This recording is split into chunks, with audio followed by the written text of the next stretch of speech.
Welcome to another episode of the Trusted Advisor podcast and video series powered by the Retail Solutions Providers Association. Our goal on the pod is to accelerate the success of today's and tomorrow's leaders in the retail IT industry. I'm Jim Roddy, back with you again. Thank you so much for joining us. Today on the podcast, we have a return guest making her record 11th appearance on the Trusted Advisor is RSPA General Counsel, Attorney Jill Miller. Jill, welcome back. Hello. Thank you so much for having me on my 11th podcast. Appreciate it. It is always a pleasure. And as you know, my daughter's name is Evelyn. And so the number 11 is a favorite in our family, no doubt about it. So for those who don't know Jill, she's a partner at Detroit-based law firm Bodman PLC. She served as RSPA legal counsel since 2020, providing advice to all members, especially to VARs and ISVs. And that advice is available at no extra charge to RSPA members through phone calls, emails, video chats, and in-person meetings at RSPA events. So Jill's been engaged in our industry for several years, counseling clients on data privacy, cybersecurity, card processing, mobile payments, ACH, electronic fund transfers, virtual currencies, and more. And her sessions on cash discounting, surcharging, and dual pricing at the past two Retail Now events were huge hits. And we're recording this episode shortly after Retail Now 2024, which was held in Las Vegas, where Jill, you and Atty of RSPA member Alliance Bank Card Systems hosted a discussion titled Legally Speaking, Cash Discounting and Surcharging. I was in the room, but I have to say I was uncomfortable because I was in the back and I was standing because there were no seats available at that session. I wasn't the only one standing in the back. It was fantastic. So my question for you that I'm hoping you can share with our audience today, like, was that the number one topic that you heard at Retail Now, cash discounting, surcharging, or what was the number one topic you heard about at Retail Now that you want to share with our listeners and viewers today? Well, I would say that session was pretty incredible. I really appreciate the members' participation at 8 o'clock in the morning, right? I mean, they have to really have a strong desire to learn, and especially in a town like Vegas that never sleeps. And so it was standing room only, and the members just have so many interesting questions that, it's such a big topic and it's ever evolving. And so I love to be in those rooms and hear some things that I don't know the answer to, right? I mean, because then it makes me dig in and come back to my office and say, okay, what is the answer to that question? Let me dig in. So one of those questions, well, I'll just back up. After my session, so many members were gracious and came up to me and introduced themselves. And then as I was walking the trade show floor or even going to get a coffee, it was like, Jill, stop for a second. And so it was, having those hallway conversations were great. And then I was getting, again, coffee on Tuesday morning, and a member ran up to me and was like, I spotted you from over another meeting. Can we meet in 30 minutes? This meeting's going to end. And so I said, I have a meeting. And then I ended up meeting with them. So it's just really nice that people are reaching out and, seeking me out and asking the questions and having the discussion. When I came back from Retail Now, I received an email from a member who said, I had no idea that that the RSPA offered this service. And I sometimes I feel like I get up on stage and some of the members are like, we know you, Jill. But even if we touch one or two new members who haven't utilized the legal resource, I think it's fantastic. So back to the questions. Well, if I can just say, I hope for that person who said they weren't aware of it, that you said to them, I've been on the Trusted Advisor podcast 10 times now. How could you not know about this benefit? I will say that next time. Go back and review all of the prior history with Jim and I. Yeah, let me know who that person is. I'll send them links to all 10 prior podcasts and then this new one as well. So, no, but back to the issue at hand. What did you hear about the most at the show?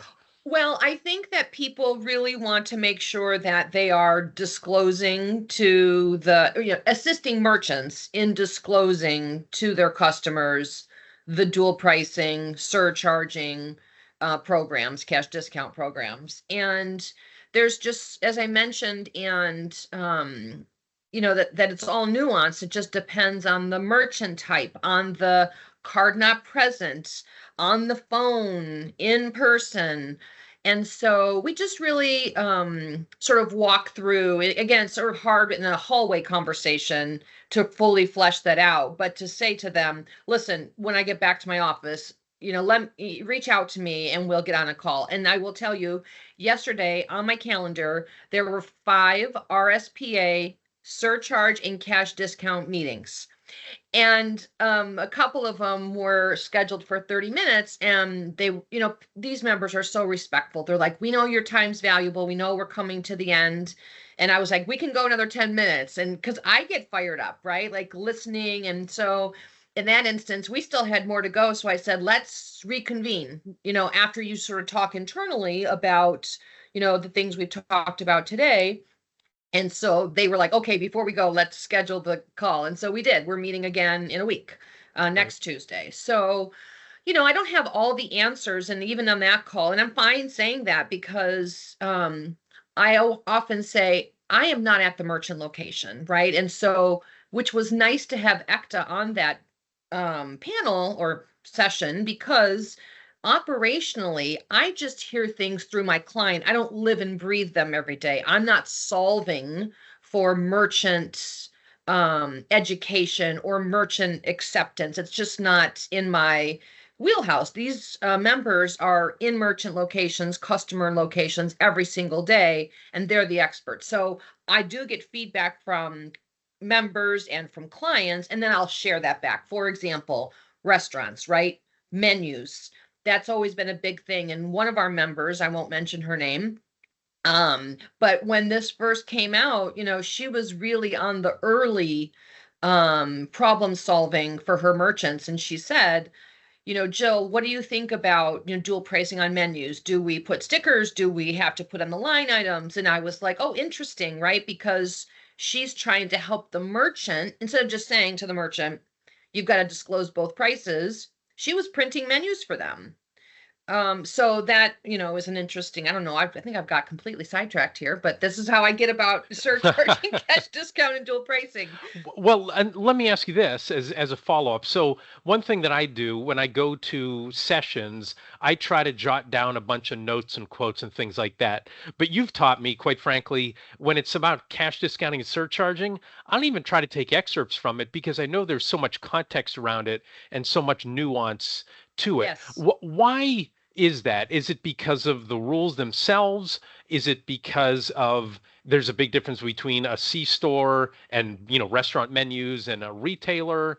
Or is it just because it's so new? Or is it all of those combined? Like, is there any hope that it's ever going to be really clear? Or is it forever because there's so many unique situations, it's always going to be nuanced? And so the VARs and ISVs have to pause and say, before I go forward, let me go and really dig into this instead of I can fill in the blanks from here. They've got to really go do the extra legwork to fully understand the situation. Can you talk about the nuance part of it? Is that a forever thing or just a current thing? I don't know if it's a forever thing, but I will say to you, I think it is a combination of all of those things, which is my practice generally. It's always about the business components, the state and federal law components, the card brand component, other regulatory components. There's NACHA and there's,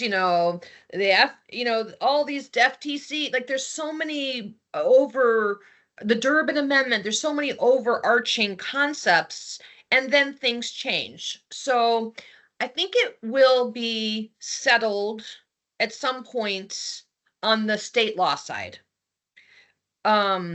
But then once we get that settled, what I'm anticipating is the federal, there's going to be some, congressman in some state who's been, lobbied by either, the merchants or some other group, maybe the card brands, trying to, change the law to modify this area of pricing to consumers.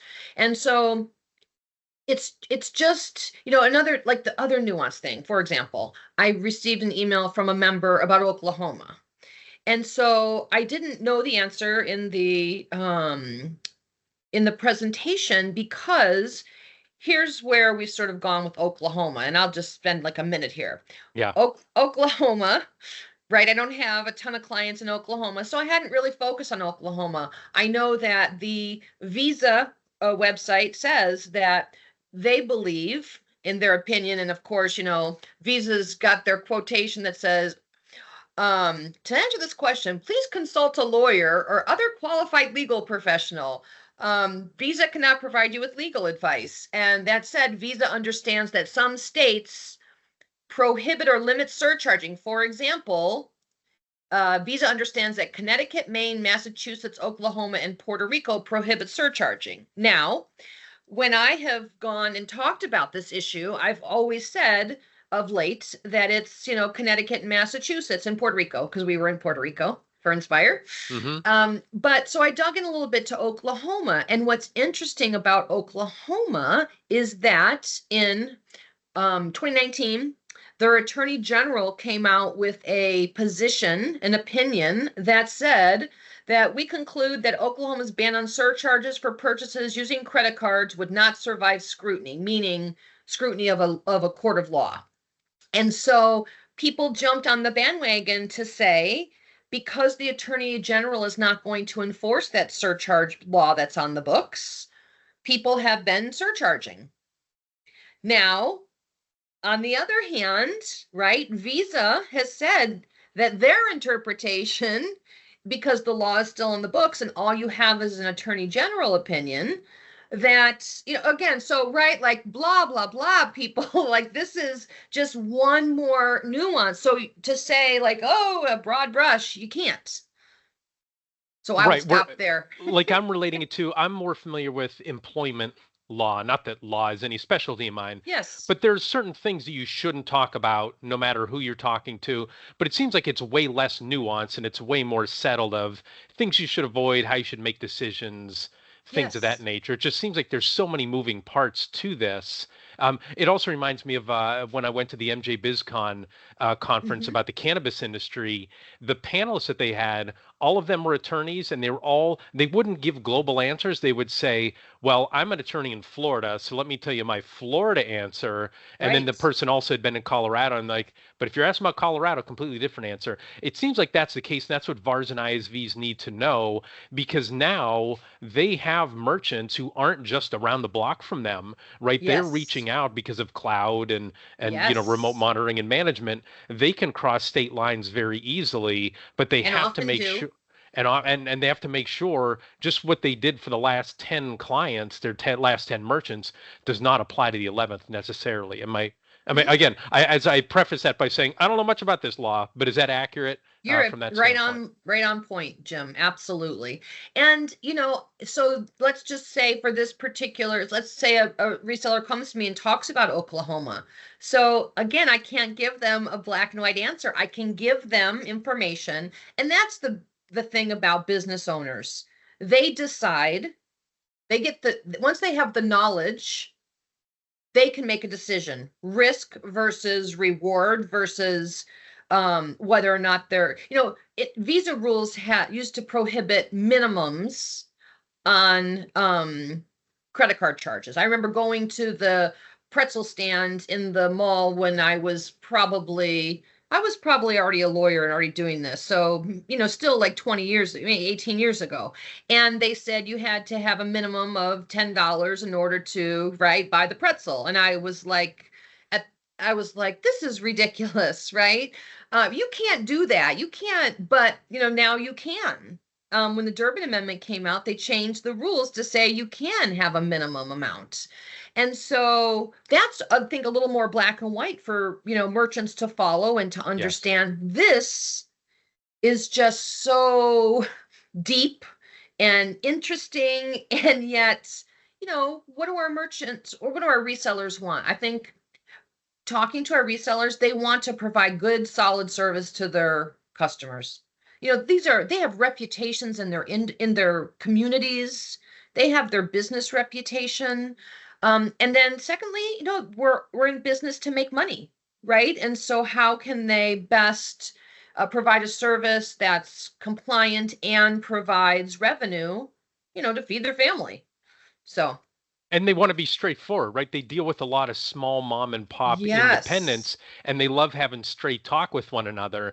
But it seems like this is almost difficult where it's like, you ask me a question, let me bring in my attorney to help answer this Right. more fully because it's just not straightforward stuff.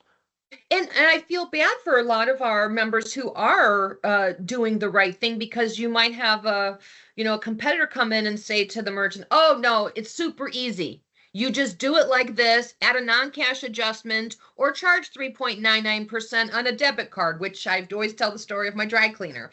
Hmm. Um, and so the merchant is like, that other guy is so detailed, and that other woman who comes in here just goes on and on about the law.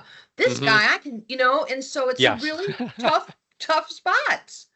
Yes. Yes.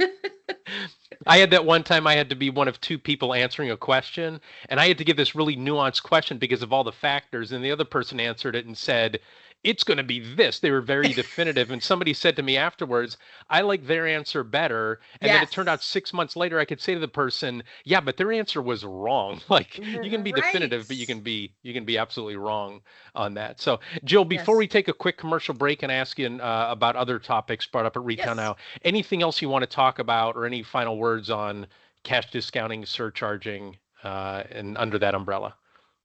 Just reach out to me, right, via Zoom and or phone, and anyway, and let's talk about it, because I'm getting educated too on the merchant side, and it's just such a, oh, just a, I get on the call with our members and I'm just like all fired up, and they're like, they can see my passion for it. So just reach out, the members, and let's educate each other. Yeah, and this is a big part of your job is having these conversations, digging into it, staying on top of it. For VARs and ISVs, this is not or should be a big part of their job. This is where they can lean on you. This is something they can, I'd say, delegate to a degree, but they should certainly lean on you for your legal expertise. And I remember Yes. an old mentor used to say, "To guess is to gamble," and this is not something you want to No. gamble with because it could be very costly. Yep. Agreed. Excellent. Well, let's pause here to let our listeners and viewers know about the Retail Solution Providers Association. The RSPA is North America's largest community of retail technology VARs, software providers, vendors, and distributors. Many members benefit from RSPA white glove service, which is provided by the RSPA member services team of Peggy Fry, Nicole Green, and Ashley Nagy. Instead of leaving you on your own to navigate our growing list of member companies, we're up to nearly 750 today. Peggy, Nicole, and Ashley will make warm one-on-one introductions to your fellow members and to accelerate your success. To learn more, email membership@gorspa.org. Also, we want to thank our sponsors who support the RSPA community and make this podcast and video series possible. Our platinum sponsors, Blue Star. Our gold sponsors are CoCard, Epson, Heartland, and ScanSource. And finally, save the date for Inspire 2025. Do you like Jill? We have Retail Now. It's high energy. Put all our energy and our focus into that. And it's in the rearview mirror. We focus on Inspire 2025, the Retail IT Channel's premier leadership conference. RSPA's Inspire is set for January 26th through 29th in Curacao. For more information, visit gorsp.org/inspire so you can experience networking nirvana. So, all right, Jill, before we wrap up, what else was part of the buzz at Retail Now, besides, of course, my amazing RSPA State of the Industry Right. And presentation? oh my goodness, that was tremendous. Moved to tears, right? You were moved to tears. Yes, I always bring tissue to that event. Understandable. For me, I sort of broke it down into three categories. It was about service, it was about products, and it was about education. And in terms of service, I think it's about, from my perspective, sitting in the board meeting, right? I mean, we talked about the future of the industry, we talked about the future of the world, we talked about the white glove service, which really is, bar none, something that other associations are not doing. And it's tremendous. And I always will say to them, have you talked to Ashley? Like, she will introduce you to somebody. And they're like, oh, we love Ashley. And so that just tells me that people are taking advantage of that white glove service, which I think is a really sets us apart from other organizations. I say us, with a pure heart, and with really just my happiness of being involved with the RSPA. products. I think being on the trade show floor and seeing, everything from, I'm familiar with payments, I'm familiar with POS, but there was this some company, I just don't recall its name, but just talking about the ability to deposit employees' paychecks, right, immediately, if they get stuck on the side of a road and don't, can't get the tire money together. So there's just so much innovation out there. There were companies who were changing their names, and it just really gives so much knowledge and insight into our industry, because what do members want? What do all of us want, which is to be the expert in our field and be able to be knowledgeable and provide solutions to our customers. It's so it's really a tremendous show, and it's manageable in terms of walking through it. It's not like, oh, it's so exhausting. It's every step there's a new product, a new vendor, some people were like, we're brand new here. We've never been, we're really well versed in Europe, and now we're bringing our products to the US. So that was and tying it with a service, like I mentioned on the main stage, extreme personal customer service is what separates our members, our VARs and our ISVs, apart from those 800 number POS providers. But I guess, can you talk about, with being a trusted advisor, with providing that guidance, there comes risk, right? And so you've got to make sure, if you're giving advice to a business, they can then turn around and say, you gave me the wrong advice. So how important it is for our members to be fully educated, as educated as they can be, before they're steering their merchants in a certain direction. Can you talk about that from a legal perspective?